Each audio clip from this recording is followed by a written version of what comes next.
10/11 को भीषण धमाके से देश की राजधानी दिल्ली क्या दहली पाकिस्तान की जमीन पर आतंक के आकाओं का जश्न मनाना शुरू हो गया। इस वारदात को अंजाम देने में सिर्फ जैश ए मोहम्मद ही नहीं, उसके साथ लश्कर तैयबा के आतंकी भी शामिल थे और जिनका स्वागत पीओके में बड़े ही शाही अंदाज में किया गया, यानी कि छिपकर वार करने वालों की कायरता का आदर सत्कार किया गया। हालांकि इस घटना के बाद एक्शन का ऐलान कर चुके देश का शेर अब चौकड़ी भरेगा और दुश्मनों के दांत खट्टे करेगा। मतलब ये कि इंतकाम की इस अग्नि में देश के गुनाहगारों की चिता जलनी अभी बाकी है। ऑपरेशन सिंदूर के रास्ते भारतीय जवानों ने जिस पाकिस्तान को मौत का ट्रेलर दिखाया था, अब उसे मौत की नींद सुलाने का समय आ गया है। हालांकि इस आतंकी हमले में जैसे जैसे जांच आगे बढ़ रही है, नए नए खुलासे रोंगटे खड़े कर देने वाले हैं। इस आतंकी साजिश में 3 आरोपियों को पकड़ा गया, चौथे ने खुद को फिदाइन ब्लास्ट में खत्म कर दिया। हालांकि 6 दहशतगर्द डॉक्टर्स, 2 मौलवी, 18 की गिरफ्तारी के बीच रची गई इस आतंकी साजिश में आरएसएस का दफ्तर भी आतंकियों के निशाने पर था।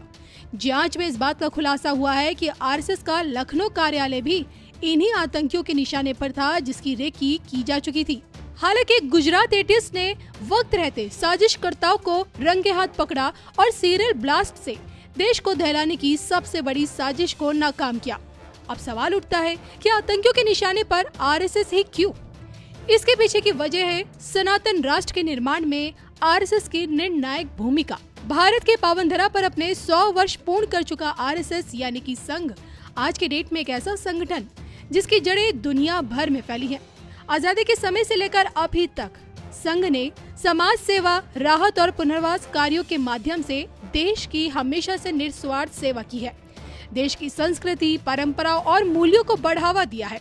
सनातनियों को एकजुट करना संघ का हमेशा से उद्देश्य रहा है और अपने इसी उद्देश्य पर चलते हुए संघ 39 देशों में अपनी शाखा भी स्थापित कर चुका है।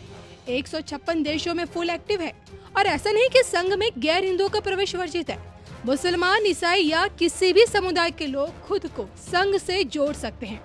हालांकि देश की जिन ताकतों ने संघ को बदनाम करने की हमेशा से कोशिश की है, उन्हें सत्यता का आईना दिखाने का काम निरंजनी अखाड़े के पीठाधीश्वर और आचार्य महामंडलेश्वर स्वामी कैलाशानंद जी ने की है। सुनिए उनका ये पूरा वीडियो। केवल सनातन के लिए काम नहीं करता।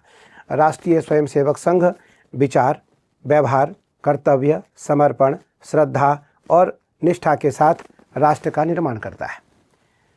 जब जब देश में आपदा आई, देश में इमरजेंसी लगा, तब से इमरजेंसी के समय में भी राष्ट्रीय स्वयंसेवक संघ बढ़ चढ़ करके हिस्सा लिया।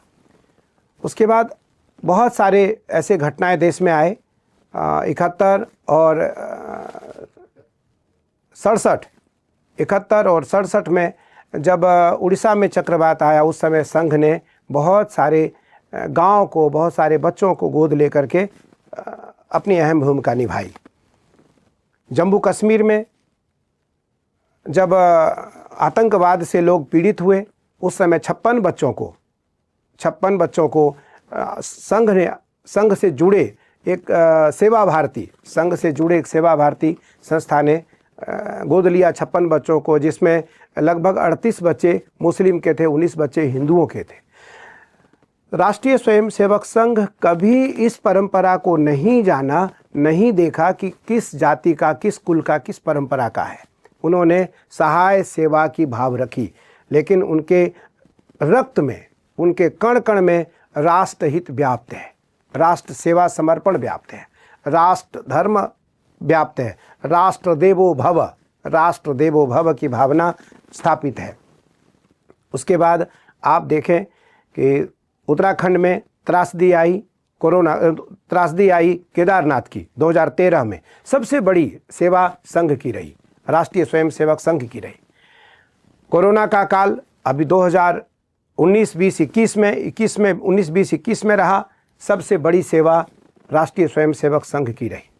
राष्ट्रीय स्वयंसेवक संघ सनातन परंपराओं के साथ साथ मौलिक सिद्धांतों के साथ साथ राष्ट्र देवो भव, जीव और शिव के तत्व में राष्ट्रीय स्वयंसेवक संघ ने अपनी भूमिका बढ़ चढ़ करके निभाई।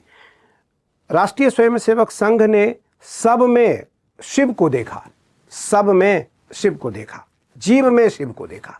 हर जीव शिव है, हर जीव शिव है। आज शताब्दी समारोह धूमधाम से मनाई जा रही है।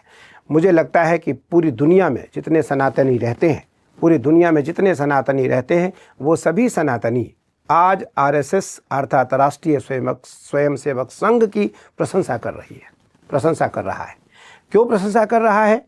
क्योंकि संघ केवल धर्म के लिए नहीं है, संघ केवल सनातन के लिए नहीं है, संघ केवल एक हित के लिए नहीं है कि वो केवल एक हित मात्र में कार्य करता हो। संघ राष्ट्रीय चरित्र का निर्माण चाहता है, राष्ट्रीय चरित्र का निर्माण चाहता है, भारत का निर्माण चाहता है, भारत का एक मौलिक सिद्धांत चाहता है। संघ चाहता है कि सनातन के साथ साथ राष्ट्र की रक्षा हो, परंपरा की रक्षा हो, राष्ट्रीयता की रक्षा हो और भारत की रक्षा हो, भारत की रक्षा हो। जब जब देश में किसी प्रकार की कोई आपदा विपदा और संकट आई तो राष्ट्रीय स्वयंसेवक संघ सबसे आगे आकर के हिस्सा लिया। उस कारण आज देश का हर प्राणी संघ की प्रशंसा करना चाहता है, संघ को वंदन करना चाहता है उन दोनों महापुरुषों को जिन्होंने इस संघ को, इस एक वैचारिक संस्था नहीं है, मैं एक सांस्कारिक संस्था, जिस संस्था में केवल संस्कार नहीं दिया जाता है कि इस संस्था से केवल संस्कारित ही होगा व्यक्ति, इस संस्था से केवल सनातन के प्रति ही जागरूक होगा, इस संघ से अर्थात इस संस्था से जो संस्कारित लोग होंगे उनमें समर्पण होगा, श्रद्धा होगी, विश्वास होगा और अंत में सेवा भाव होगा। उनमें दरिद्र नारायण, जिस प्रकार से परंपरा हमारी रही है कि दरिद्र नारायण देवो भव, दरिद्र नारायण भी देवता है, संघ ने इसको स्वीकार किया है और उस कारण आज संघ घर घर तक है। संघ का जो एक छोटा सा वृक्ष था आज वो विशाल वटवृक्ष हो गया है, आज वो विशाल वटवृक्ष हो गया है। और कहीं न कहीं भारतीय परंपराओं में संघ का जो एक मौलिक दायित्व दिखता था और जो दिखना चाहिए वो राष्ट्रीय स्वयंसेवक संघ में दिखता है। उस कारण राष्ट्रीय स्वयंसेवक संघ से सभी प्रेम करते हैं, स्नेह करते हैं, श्रद्धा रखते हैं, समर्पण रखते हैं, विश्वास रखते हैं और वंदन करते हैं। मैं दोनों महापुरुषों को वंदन करता हूँ और मैं शताब्दी शतम जीवन्तु भवन्तः, शास्त्र ने भी कहा कि कितनी आयु होगी। तो जब हम किसी घर में हमारे यहाँ कोई आचार्य, कोई ब्राह्मण पूजन करने आता था तो यजमान को आशीर्वाद देता था, शतम भवन्तु जीवन्तः, आप 100 साल तक जियो। लेकिन 100 साल तक संघ कार्य करता रहा, 100 साल तक संघ गांव-गांव, घर-घर में जाकर के, जिस घर में आज मुझे लगता है कि जिस घर में कोई चर्चा नहीं हुई है किसी धर्म की, किसी पंथ की, किसी परंपरा की, उस घर में भी संघ की चर्चा होती है, उस घर में भी राष्ट्रीय स्वयंसेवक संघ की चर्चा होती है। तो ये बहुत बड़ी बात है और ये तभी संभव है जब महापुरुष, भारतीय परंपराओं के महापुरुष इस कार्य को स्वयं करते हैं। तो मैं तो बटु विश्वास अचल निज धर्मा, तीर्थ राज समाज सुकर्मा, सुकृति संभुतन विमल विभूति, मंजुल मंगल मोद प्रसूति। बट वृक्ष का जो छाया होता है वो विशाल होता है।